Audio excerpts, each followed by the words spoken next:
बहुत पुरानी बात है। अरावली की घनी भीतरी श्रृंखलाओं के बीच, जहां सूरज की रोशनी भी मुश्किल से जमीन तक पहुंचती थी, वहां सोमदत्त नाम का एक साधु तपस्या करता था। उस वीरान जंगल में जीवन कठिन था। पानी के स्रोत ना के बराबर थे, केवल कुछ छिपी हुई प्राचीन बावड़ियां ही थीं। सोमदत्त को भगवान की तपस्या के सिवा किसी चीज से लगाव नहीं था, सिवाय एक चीज के, लकड़ी की नक्काशी। जब वो कठोर तप से थकता तो सूखी लकड़ियों को उठाकर उन्हें अद्भुत पशु पक्षियों का रूप देने लगता।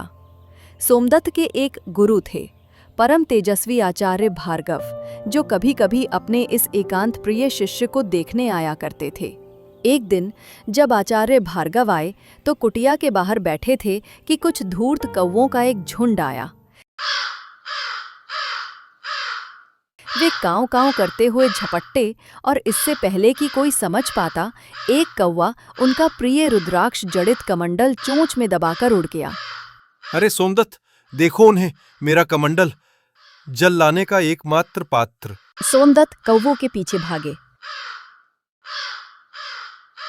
अरे दुष्ट पक्षी, रुक, छोड़ दे उसे।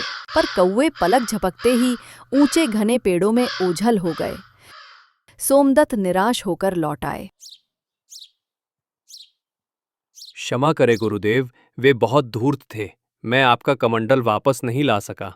चिंता मत करो वत्स, किंतु अब दूर बावड़ी से जल लाने के लिए मेरे पास कोई पात्र नहीं है। सोमदत्त को याद आया कि पहाड़ियों के नीचे बसे गांव के हाट में एक कुम्हार बर्तन बेचता है, पर उसे खरीदने के लिए धन की आवश्यकता थी।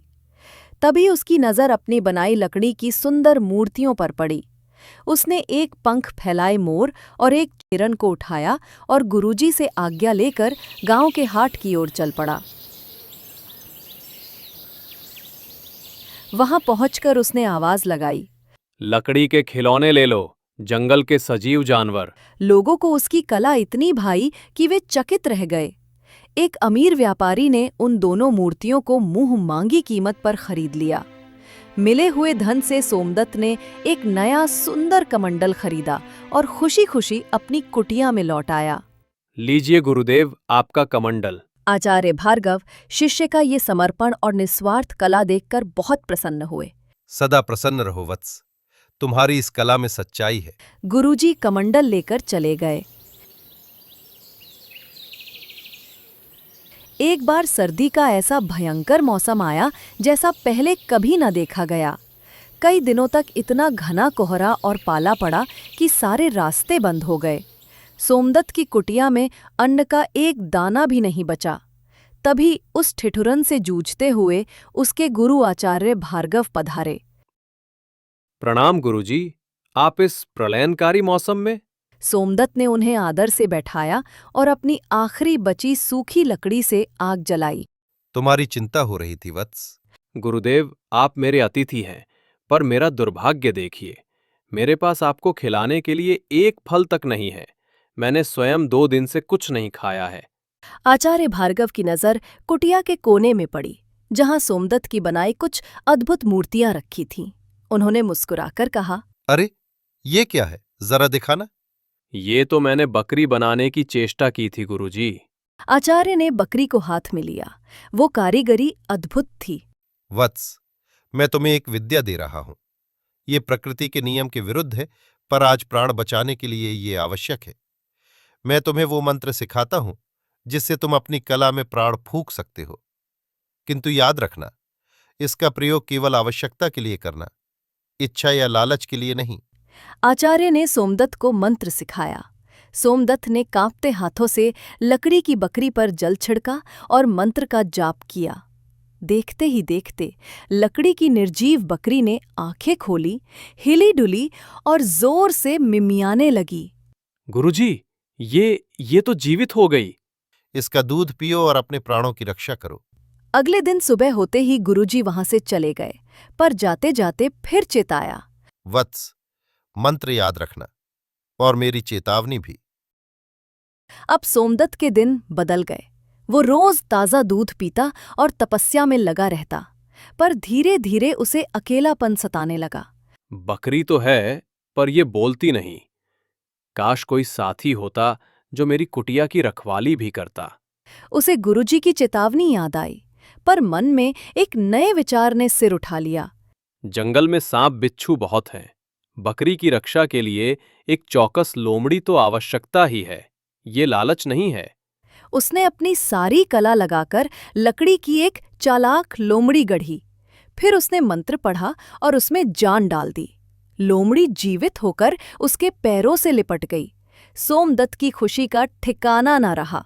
उसने उसका नाम चित्रक रखा। कुछ महीने और बीते। चित्रक एक वफादार साथी था। वो बकरी के आसपास घूमता और किसी भी खतरे को पहले ही भांप लेता। पर अब सोमदत्त को एक नई प्रबल इच्छा ने घेर लिया। ये चित्रक कितना चतुर है, पर गूंगा है। अगर ये मनुष्य की बोली बोल पाता तो मैं इससे बात कर सकता। मेरा घोर अकेलापन दूर हो जाता। इस बार वो स्पष्ट जानता था कि ये आवश्यकता नहीं, शुद्ध लालच है, पर वो खुद को रोक नहीं पाया। बस एक आखिरी बार। उसने लोमड़ी पर जल छिड़ककर फिर मंत्र पढ़ दिया, इस बार उसे मनुष्य की वाणी देने का संकल्प करके। लोमड़ी ने खांसा, अपना गला साफ किया और एक तीखी इंसानी आवाज में बोली, प्रणाम स्वामी। सोमदत्त तो मारे खुशी के उछल पड़ा। अब उसके पास बात करने के लिए एक साथी था। धीरे धीरे समय बीता। चित्रक अब केवल एक लोमड़ी नहीं थी। वो सोचती थी, तर्क करती थी, और उसका तर्क कड़वा और कुटिल होता जा रहा था। एक दिन जब आचार्य भार्गव पधारे तो उन्होंने कुटिया के बाहर अजीब सा सन्नाटा पाया। वे अंदर गए। आचार्य ने देखा सोमदत्त एक कोने में सहमा हुआ बैठा था और वो लोमड़ी चित्रक कुटिया के बीचों बीच बैठी अपनी पूंछ सहला रही थी। कुटिया में सोमदत्त की बनाई कई मूर्तियां टूटी पड़ी थीं। वत्स, सोमदत्त, ये क्या अवस्था है तुम्हारी? और ये प्राणी कौन है? चित्रक की आंखें घूमी और वो इंसानी आवाज में बोली, आ गए एक और साधु जी। क्या तुम भी लकड़ियों में जान डालते हो, या सिर्फ यही ये काम करता है? आचार्य भार्गव सन्न रह गए। उन्होंने सोमदत्त की ओर देखा। सोमदत्त रोने लगा। गुरुजी, मुझसे भूल हो गई। मैंने इसे वाणी दे दी। जब से ये बोलने लगी, ये बदल गई। ये मुझसे सवाल करती है, मैं लोमड़ी हूं या मनुष्य? तुमने मुझे ऐसा क्यों बनाया? मुझे जंगल की लोमड़ियां पसंद नहीं करती और बकरी मुझसे डरती है। मेरी जगह कहाँ है? आज इसने मेरी नक्काशी की सारी मूर्तियां तोड़ दी। कहती है, तुम्हें कोई और साथी बनाने का अधिकार नहीं। तभी चित्रक जोर से गुर्राई और बोली, इसने मुझे जीवन नहीं, श्राप दिया है। मैं न यहाँ की हूँ न वहाँ की। मेरा ये हाल तुम्हारी वजह से हुआ है। मैं तुम्हें और तुम्हारे गुरु दोनों को मैं नहीं छोड़ूंगी। ये कहकर चित्रक ने अपनी कुटिल आंखों से आचार्य भार्गव पर छलांग लगा दी। सोमदत्त ये देखकर भय और अपराध बोध से कांप उठा। अपने गुरु को बचाने के लिए उसने पास पड़ी एक जलती लकड़ी उठाई और पूरी ताकत से चित्रक पर वार कर दिया। जैसे ही जलती लकड़ी लोमड़ी से टकराई, एक दर्दनाक चीख गूंजी और वो वापस लकड़ी की बेजान मूर्ति में बदल गई, लेकिन उसका चेहरा पीड़ा और क्रोध में तना हुआ था। गुरुदेव, मुझसे अक्षम्य अपराध हो गया। लालच ने मेरी बुद्धि हर ली थी। मैं इस सिद्धि के लायक नहीं था। कृपया इस बकरी को भी पहले जैसा लकड़ी का ही बना दीजिए। मैं पहले जैसी स्थिति में ही खुश रहूंगा। आचार्य भार्गव ने एक ठंडी सांस ली। चलो, अंत में तुम्हें ज्ञान हो गया। आदमी को उतने ही पैर फैलाने चाहिए जितनी लंबी चादर हो। पर वत्स, जो तुमने किया उसे पूरी तरह पलटा नहीं जा सकता। ये बकरी आवश्यकता से जन्मी थी। ये निर्दोष है। इसे वापस लकड़ी बनाना भी उतना ही बड़ा पाप होगा जितना उस लोमड़ी को वाणी देना था।